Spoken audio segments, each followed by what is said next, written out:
Hi అండి. ఈరోజు వీడియోలో ఇన్‌స్టెంట్‌గా అప్పటికప్పుడు చేసుకునే ఆనియన్ సమోసా చేసి చూపిస్తున్నానండి. పిల్లల నుంచి పెద్దవాళ్ళ వరకు ఈ ఆనియన్ సమోసాకి పెద్ద ఫ్యాన్ బేసే ఉంటది కదా! రైల్వే స్టేషన్‌లో చూసినా, థియేటర్స్‌లో చూసినా ముందుగా మనం చూసేది ఆనియన్ సమోసా. చాలా క్రిస్పీగా ఉంటది. వేడి వేడిగా తింటే ఎన్ని తిన్నా కూడా తినాలనిపిస్తూనే ఉంటది. అదే ఇంట్లో చేసుకోండి చాలా రుచిగా ఉంటది. ఇంటికి ఫ్రెండ్సొచ్చినా, చుట్టాలొచ్చినా కూడా ఒక్కసారి ఇలా ట్రై చేయండి. చిటికలో రెడీ చేసేయొచ్చు. ఎన్ని సమోసాలు కావాలనుకుంటే అన్ని చేసుకొని తినొచ్చండి. చాలా రుచిగా ఉంటది. ప్రాసెస్ కూడా చాలా ఈజీ. ఈ క్రిస్పీ ఆనియన్ సమోసా ఎలా చేయాలో ఒకసారి చూద్దాం రండి. ఇప్పుడు ఆనియన్ సమోసా చేసుకోవడానికి ముందుగా స్టఫింగ్ రెడీ చేసుకోవాలి. మెయిన్‌గా ఆనియన్ సమోసాకి స్టఫింగ్ టేస్ట్ ఉంటేనే ఎన్ని సమోసాలైనా తినొచ్చండి. ఇలాంటి ఒక మిక్సింగ్ బౌల్ తీసుకొని 2 పెద్ద సైజు ఉల్లిపాయలు ఇలా ముక్కల్లా కట్ చేసుకోవాలి. ఇలా చిన్న ముక్కలైతేనే లోపల స్టఫింగ్ పెట్టడానికి ఈజీగా ఉంటది. ఇప్పుడు ఉల్లిపాయల్ని మొత్తం కలిసేలాగా ఒకసారి నలుపుకుంటూ కలపండి. అప్పుడు సెపరేట్‌గా అయిపోద్ది. 2 పచ్చిమిర్చి చిన్న ముక్కల కింద కట్ చేసుకోండి. కొంచెం కరివేపాకు, కొంచెం కొత్తిమీరి ఇలా ముక్కల కింద కట్ చేసుకొని వేసుకోవాలి. ఇప్పుడు మీ టేస్ట్‌కి తగ్గ సాల్ట్ వేసుకోండి. పావు టీ స్పూన్ పసుపు, హాఫ్ టీ స్పూన్ కారం వేసుకోవాలి. ఇంకొక half teaspoon garam masala. మీ దగ్గర చాట్ మసాలా ఉంటే వేసుకోండి. నా దగ్గర లేక వేయట్లేదు. అంతేనండి. ఇంకేం వేయనవసరం లేదు. లాస్ట్‌లో ఒక గుప్పుడు అటుకులు వేసుకోవాలి. అటుకులు వేయడం వల్ల ఏంటంటే లోపల స్టఫింగ్ అనేది ముద్ద కింద కాకుండా పొడి పొడిగా వస్తది. అటుకులు వేయడం వల్ల టేస్ట్ కూడా బావుంటది. ఇలా అటుకులు నలుపుకుంటూ వేసుకోండి. ఆనియన్స్ కొంచెం కట్ చేసుకున్నాక తడి తడిగా ఉంటది కదండీ! అప్పుడు స్టఫింగ్ ముద్దగా అనిపిస్తది.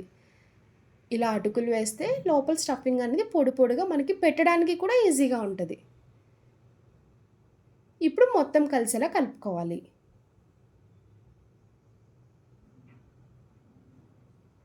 ఇలా రెడీ చేసుకున్న స్టఫింగ్‌ని ఒక పక్కన పెట్టుకోండి. ఇప్పుడు సమోసా షీట్స్ చేసుకోవడానికి నేనైతే ఈ సమోసా షీట్స్ బయట సూపర్ మార్కెట్‌లోనే తెచ్చుకున్నానండి. ఎక్కడైనా మీకు అవైలబుల్‌గా దొరుకుతది. సమోసా షీట్స్ చేసుకోవడానికి కొంచెం లెంతీ ప్రాసెస్ కాబట్టి ఇలా తెచ్చుకొని ఫ్రిడ్జ్‌లో పెట్టుకోండి. ఎప్పుడు కావాలనుకుంటే అప్పుడు చిటికెలో చేసేసుకోవచ్చు. బయట కొనుక్కొని తెచ్చుకునే సమోసా కన్నా ఇలా చేసుకోవడం కొంచెం బెటర్ అని నా ఫీలింగ్ అండి. ఎప్పుడైనా తినాలనిపించినప్పుడు కూడా ఈజీగా చేసుకొని తినేయొచ్చు. చూడండి ఈ షీట్స్ అయితే మనకి బయట ఎక్కడైనా దొరుకుతాయి. ఈ సమోసా షీట్స్ పక్కన పెట్టుకొని ఇప్పుడు ఇలాంటి చిన్న కర్రీ కప్ తీసుకున్నాక ఇందులో 2 స్పూన్స్ మైదా వేసుకోవాలి. నేనైతే ఒక 12 వరకు చేసుకుంటున్నానండి. మీరు ఇంకా ఎక్కువ చేసుకునేలా ఉంటే 3, 4 స్పూన్స్ అయినా వేసుకోవచ్చు. ఇలా మైదా పిండి వేసుకున్నాక కొంచెం కొంచెం వాటర్ వేసుకుంటూ థిక్ బ్యాటర్‌లా మిక్స్ చేసుకోవాలి. పల్చగా అయితే అస్సలు కలపకండి. థిక్‌గా ఉంటేనే సమోసా స్టిక్ చేయడానికి బావుంటది. చూడండి కన్సిస్టెన్సీ ఈ విధంగా రావాలి. ఇప్పుడు సమోసా రెడీ చేసుకోవడానికి ఒక్కొక్క షీట్ తీసుకొని వీడియోలో చూపిస్తున్నట్టు ఇలా ఫోల్డ్ చేసుకోవాలి. చూడండి స్లోగా ఫోల్డ్ చేస్తే మనకి సమోసా షేప్ అనేది బా వస్తది.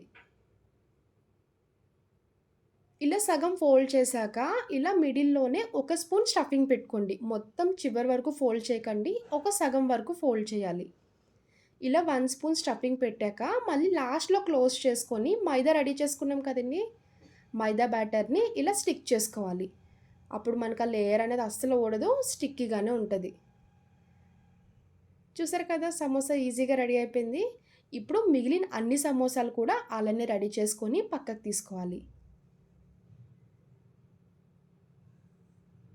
ఇప్పుడు సమోసాలు డీప్ ఫ్రై చేసుకోవడానికి స్టవ్ ఆన్ చేసి ఇలా కడాయి పెట్టుకున్నాక డీప్ ఫ్రైకి ఆయిల్ వేసుకోవాలి. ఆయిల్ హీట్ అయిందో లేదో ఒకసారి చెక్ చేసుకోండి. ఇలా ఆయిల్ హీట్ అయ్యాక ఒక్కొక్క సమోసా స్లోగా డ్రాప్ చేసుకోవాలి.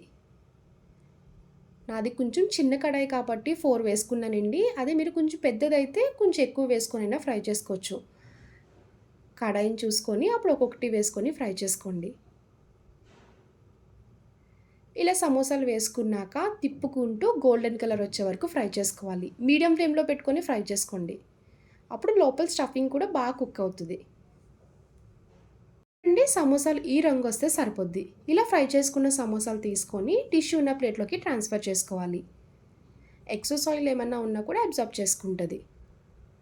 ఇప్పుడు మిగిలిన అన్ని సమోసాలు కూడా అలానే ఫ్రై చేసుకొని ప్లేట్‌లోకి తీసుకోవాలి. చూడండి సమోసా చేయడం చిటికలో అయిపోయింది కదా! ఎప్పుడైనా ఫ్రెండ్స్ వచ్చినా, ఇంటికి రిలేటివ్స్ వచ్చినా కూడా ఇలా ఈజీగా చేసి పెట్టేయొచ్చు. సమోసా ఎప్పుడు కొన్నా పచ్చిమిర్చి కాంబినేషన్‌గా ఇస్తారు కదండీ! 2 కాంబినేషన్ అయితే అద్దిరిపోద్ది. లాస్ట్‌లో సమోసాలు ఫ్రై చేసుకున్నాక ఒక 4 పచ్చిమిర్చి ఇలా లైట్‌గా ఫ్రై చేసుకోండి. కంప్లీట్‌గా ఫ్రై చేయొద్దు. ఇలా లైట్‌గా ఫ్రై చేసుకోవాలి. సమోసా కొరుక్కొని తిని పచ్చిమిర్చి కాంబినేషన్‌గా తీసుకుంటే సూపర్ ఉంటదండి. చాలా చాలా బావుంటది. అదే పిల్లలకి పెట్టేలా ఉంటే టమాటా కచప్‌తో కాంబినేషన్‌గా పెట్టండి. అలాగా కూడా బావుంటది. చూసారు కదా క్రిస్పీ ఆనియన్ సమోసా. అప్పటికప్పుడు చేసుకోవాలనుకుంటే ఈ ప్రాసెస్‌లో చేయండి. తొందరగా అయిపోద్ది. నా వీడియో మీకు నచ్చితే లైక్ చేసి షేర్ చేయండి. ఫస్ట్ టైమ్ చూసేవాళ్ళు ఎవరైనా ఉంటే ప్లీజ్ నా ఛానెల్‌ని సబ్స్క్రైబ్ చేయండి. బాయ్ అండి.